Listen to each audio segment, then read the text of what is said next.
point of the talk tonight, well, there's one essential purpose that we're meeting here tonight.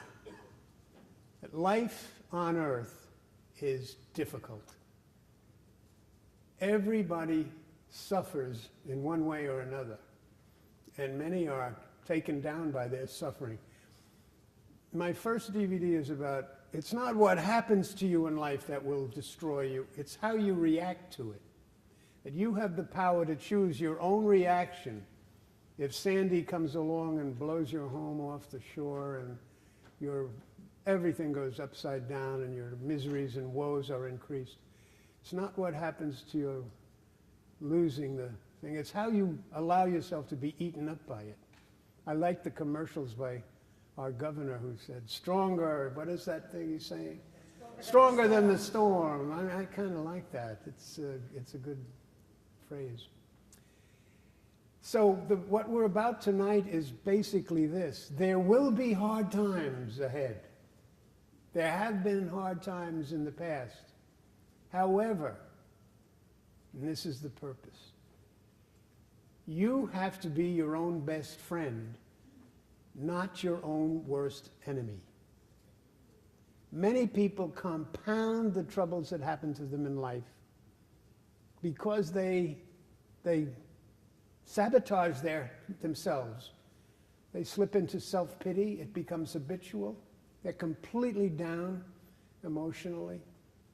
And they're sucked up by their own emotional pain.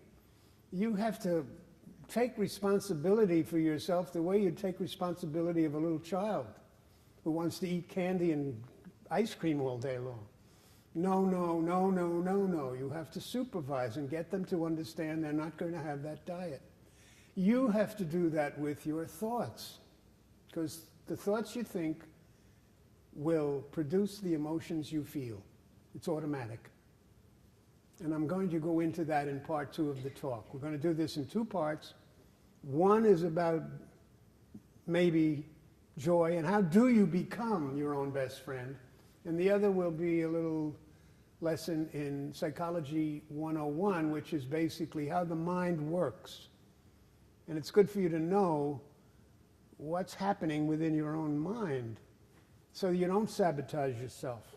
You have power over your negativity, toxic thinking. The will controls the thoughts. Or you must demand that the will controls your thoughts. Now, here's a letter that I received from a woman. It may put things in focus a little bit.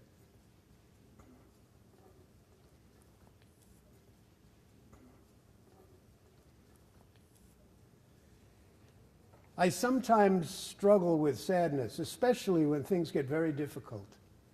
Sorrow rears its ugly head, and over I get sad, and especially when difficulties arise. I get discouraged because after all these years of praying to have God remove it from me, I'm still afflicted. I don't have real reason for sadness. Truly, when compared with billions of people in the world, it sort of makes me feel even worse that I should be sad because I have everything, and I love my child, my husband, all that. But my mother had this too. My mother was a worrier. I would watch her sink at times, and I got this tendency from her. And I keep asking God to deliver me from my fear and sadness. End quote. Well, I asked God, I'll pray for you that God remove that, because prayer is really the first step.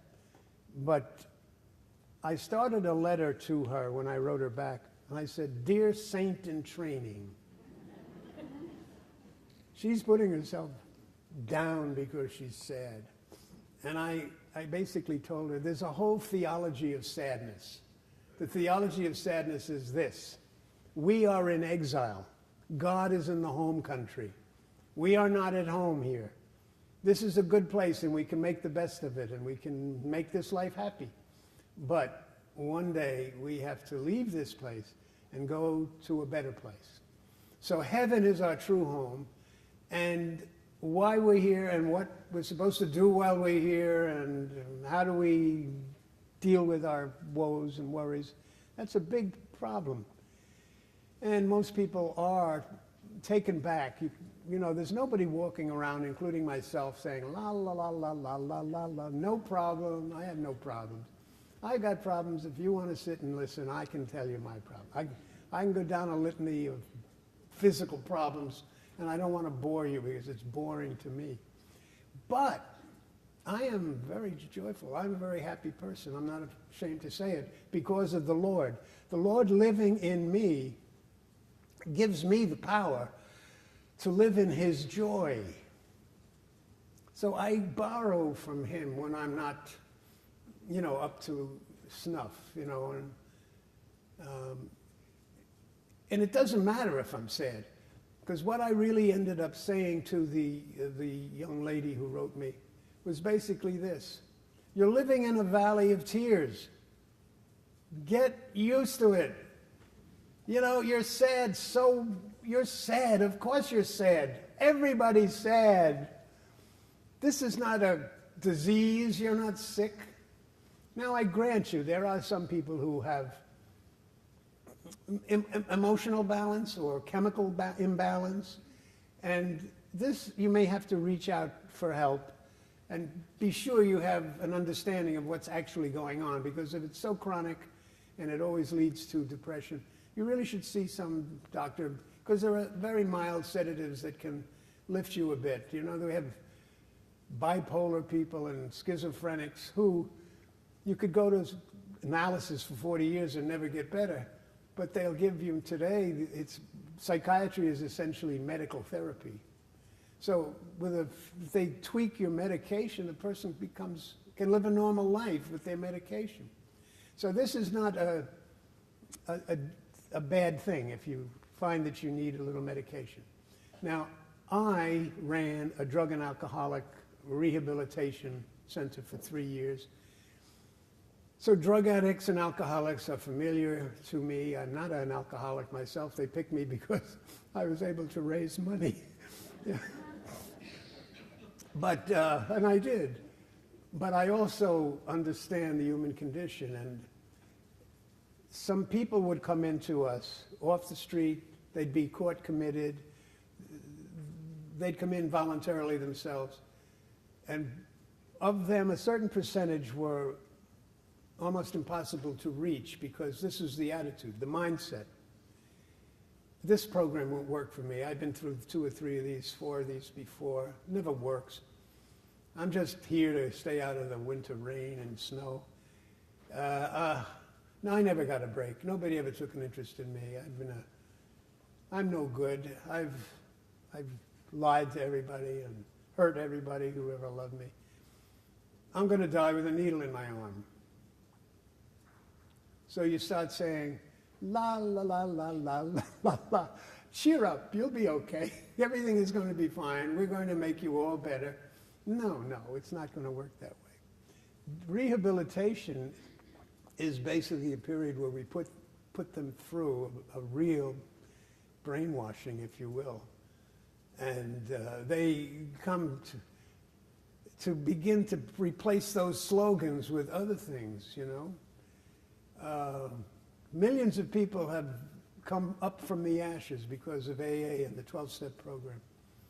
Why can't I? With the help of God, why not me? I deserve a better life. I can do this. With the help of God, I can do this. Take it one day at a time. It seems to work. And the big thing is the 3rd step. First step is come to realize you're powerless over your addiction.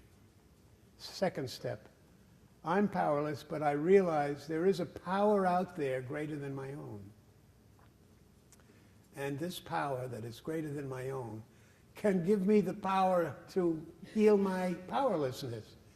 And so, the 3rd step, you can't get anybody to fake this, but this is essential. If you don't live the 3rd step, you might as well forget the 12 steps. The 3rd step is, because I need the power I don't have, I turn my life and my will over to the God of my understanding. So you don't even have to be a Christian. We would say, turn my life and my will over to Jesus. But to turn your life and your will over to God is to say, and God will do for me what I'm unable to do for myself. So it's a kind of surrender to a higher power.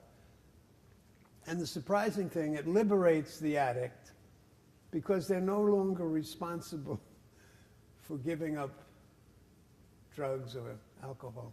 I mean, it's tricky, but if you surrender to let some other power take over, you don't have to do it yourself anymore. It's going to be done from you, for you. And the way it works is God actually takes the craving and the need away. And that's a miracle. A few people who know what I'm talking about are shaking yes. It's a miracle. The God of my understanding will take this craving away, and I will no longer really want it or need it. And so I say to you, if you're sad and if you're worried and if you're full of fear and if you think life is falling apart and you're terribly wounded, there is always grace, and this can be turned around. So first of all, I'm going to point to Jesus and maybe say things that are coming right from the Catholic spirituality, and that would be to say, remember Jesus? You see him on the cross? In Luke 23:33, and they led him to the hill called Golgotha, which means skull, and they crucified him. He didn't really do anything to deserve such a death. His kindest deeds were mistaken for malicious, diabolical actions. He was abused and he was accused falsely. He was labeled a traitor, a devil worshiper. Everything they said about him was a lie. The servant cannot be greater than the master. So to all of you who are suffering, the servant cannot be greater than the master. Don't be surprised that you have people who don't like you and that things haven't worked out, and if your teenage children are driving you nuts. It's their nature to be skeptical. Teenagers have the job of being skeptics, and they will not give you the satisfaction that you made any points at all in your argument. I get a kick out of trying to outfox a teenager's skepticism. I don't know, by hitting them with little contradictions that they can't really reject. They have to think more about it. That's off the point.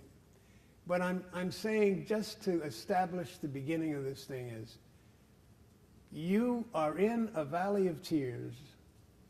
You're not going to get out of it, and there's no easy answer. But you can increase your chances for a happier life immensely by learning how to be your own best friend, and by committing yourself to not being your own worst enemy. That's what you need to do, because many of you have become your own worst enemy. So I make no accusations. I just say it's human to fall into self-pity, and it's human to be a crybaby. That's what you were when you were a baby, but you're not a baby anymore. You're responsible for your own happiness. So you better get this lesson straight.